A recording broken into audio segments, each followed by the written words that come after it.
Radhe Radhe everyone, आप सब देख रहे हैं सीरियल स्यापा, जहां पे हम देते हैं आपको आप के फेवरेट शोज की इंटरेस्टिंग अपडेट। आज रात के राधा कृष्ण के एपिसोड की शुरुआत होती है श्री कृष्ण के हाथ पर लगे घाव के साथ, जहां पर राधा रानी उस पर मलहम लगा रही होती हैं और वो रो रो कर श्री कृष्ण के जख्मों को देख रही होती हैं। कृष्ण बड़े ही प्रेम से राधा को देखते हैं और कहते हैं कि राधा, तुम क्यों रो रही हो?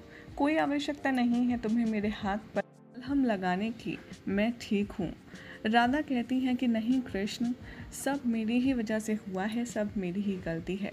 राधा को समझाने के लिए कृष्ण कहते हैं कि राधे, जो जब होना होता है वो तब ही होता है, और मुझे तो ये समझ नहीं आ रहा कि आखिर तुम मेरे ज़ख्मों पर मलहम लगाना क्यों चाहती हो, ताकि मुझे कष्ट ना हो, मुझे पीड़ा ना हो। लेकिन तुम ऐसा करके मुझे और कष्ट दे रही हो, क्योंकि तुम समझना ही नहीं चाह रही कि नियति भी कुछ होती है। राधा यहाँ पर बहुत ज़्यादा हर्ट फील करती हैं और वो कृष्ण के सामने अपने आंसू बहाती रहती हैं। कृष्ण यहाँ पर दोबारा उसी बात के लिए कहते हैं कि क्यों वो उनकी बात नहीं समझना चाहते। रुक्मिणी ने तो उनकी बात समझ ली, लेकिन वो समझने को तैयार ही नहीं है। राधा यहाँ पर इतना ज़्यादा इमोशनल वीक हो जाती हैं कि वो नीचे झुककर कृष्ण के पैर छूने लगती हैं और माफ़ी मांगती हैं। कहती हैं कि मुझे क्षमा कर दो। कृष्ण राधा को उठाते हैं और कहते हैं कि नहीं राधा, मैं समझता हूँ तुम्हें मेरी चिंता है, लेकिन तुम इतनी ज़्यादा चिंता मत करो कि तुम वर्तमान के चक्कर में अपना जो भविष्य है वो भी बिगाड़ लो। लेकिन तुमने जो स्वप्न देखा है मैं उसे रोक तो नहीं सकता, लेकिन वादा करता हूँ कि तुम्हारे कष्ट का कारण मैं अब नहीं बनूंगा, लेकिन जो नियति है तुम्हें उसे मानना होगा। उधर दूसरी तरफ दिखाया जाएगा कि जो जरा होता है वो वन में अभ्यास कर रहा होता है आखेट का। वो तभी वहाँ पर उसके निशाने के सामने साम आ जाता है। साम कहते हैं देख कर कि जरा को कि ए सुनो आखेट तक। यहाँ पर जरा साम से कहता है तुम कौन हो और मेरे लक्ष्य के सामने क्यों आ गए हो? साम उसे धमकी देता है, कहता है कि आराम से बात करो, सम्मान के साथ, मैं द्वारका राजकुल से हूँ।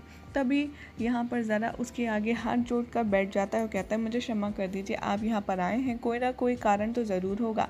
साम उसका धनुष देखता है और कहता है मुझे एक आखिर तक की आवश्यकता है, और अगर तुमने मेरा काम कर लिया तो मैं तुम्हें बहुत सारे पैसे दूंगा और तुम्हें राजसी सारा सुख भी मिलेगा। और फिर वो उसे धन की पोटली दिखाते हैं, जिसे देखकर जरा के मन में लालच आ जाता है। उसमें से साम एक स्वर्ण मुद्रिका निकालता है और निशाने के लिए कहता है, बोलता है कि अगर तुमने इसको भेज दिया तो ऐसी सहस्त्र मुद्राएं तुम्हारी होंगी और साथ में मैं तुम्हें काम भी दूंगा। ये सुनकर जरा बहुत ज़्यादा खुश हो जाता है और वो उस स्वर्ण मुद्रा पर निशाना लगाने की कोशिश करता है। साम मन ही मन सोचता है कि अगर जरा और पिताश्री का कोई संबंध है तो ये इस मुद्रिका को अवश्य भेदेगा, अगर नहीं तो फिर ये मेरे किसी काम का नहीं। जरा बहुत कोशिश करता है लेकिन वो ये स्वर्ण मुद्रिका भेद नहीं पाता। साम ये देखकर अपसेट हो जाता है, वहाँ से जाने लगता है और कहता है कि तुम मेरे किसी काम के तो हो नहीं, लेकिन फिर भी लो ये स्वर्ण मुद्रिका रख लो, और आखिर तक बहुत ज़्यादा प्रसन्न हो जाता है।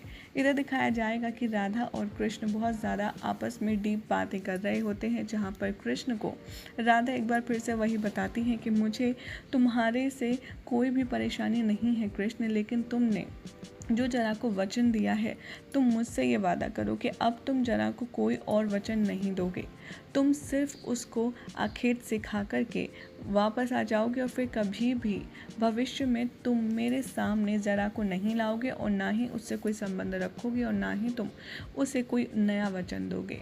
यहाँ राधा की बात मानते हुए कृष्ण उन्हें सांत्वना देते हैं और कहते हैं कि मैं ऐसा ही करूँगा। इधर जरा शाम को जाता हुआ देख सोचेगा कि ये इंसान बहुत ज़्यादा धनी लग रहा है। वो पीछे पीछे दौड़ता है और कहता है कि सुनिए, मैं मानता हूँ कि मैं आखेट में इतना अच्छा नहीं हूँ, लेकिन अगर आप मुझे मौका दें तो मैं अवश्य एक अच्छा आखेट बन जाऊँगा, क्योंकि किसी ने मुझसे वादा किया है कि वो मुझे ऐसा आखेट करना सिखाएगा जो कोई भी नहीं कर सकता। साम यहाँ पर जरा का मजाक उड़ाता है और कहता है कि तुम्हें भला ऐसा कौन सिखाएगा, कौन है तुम्हारा गुरु? तभी साम के सामने जरा श्री कृष्ण का वर्णन करता है, क्योंकि उसे कृष्ण का नाम तो पता नहीं होता।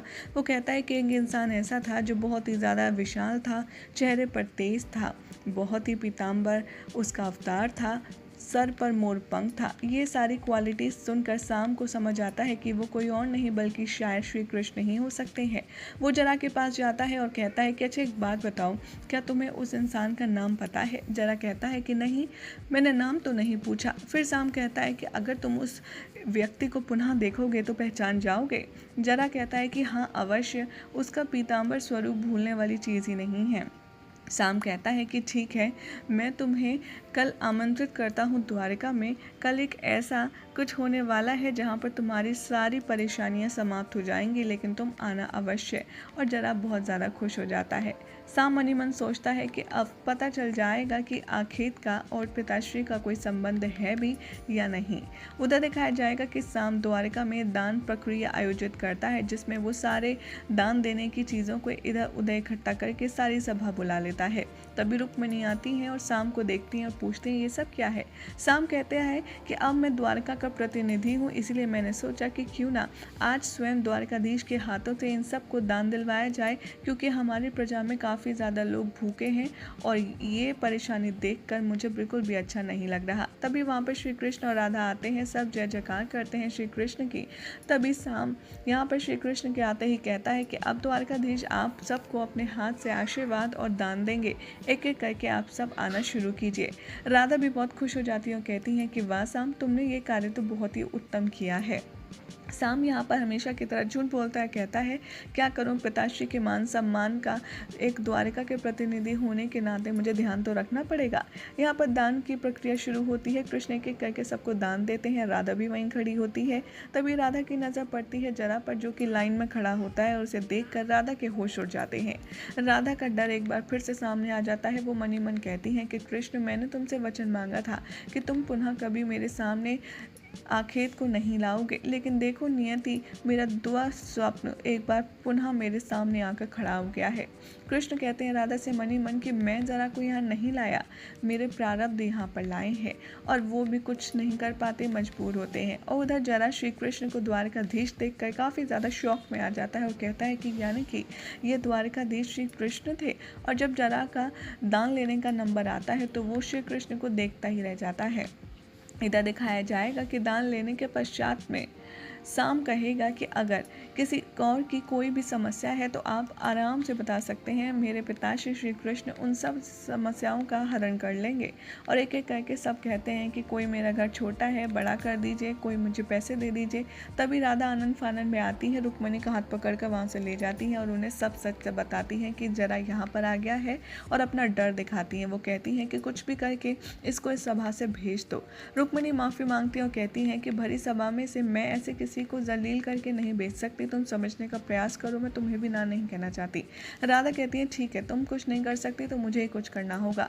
वो रोते रोते जाती है और उधर सभी लोग श्री कृष्ण से अपनी बारी बारी से डिमांड कर रहे होते हैं। तभी बात आती है जरा की।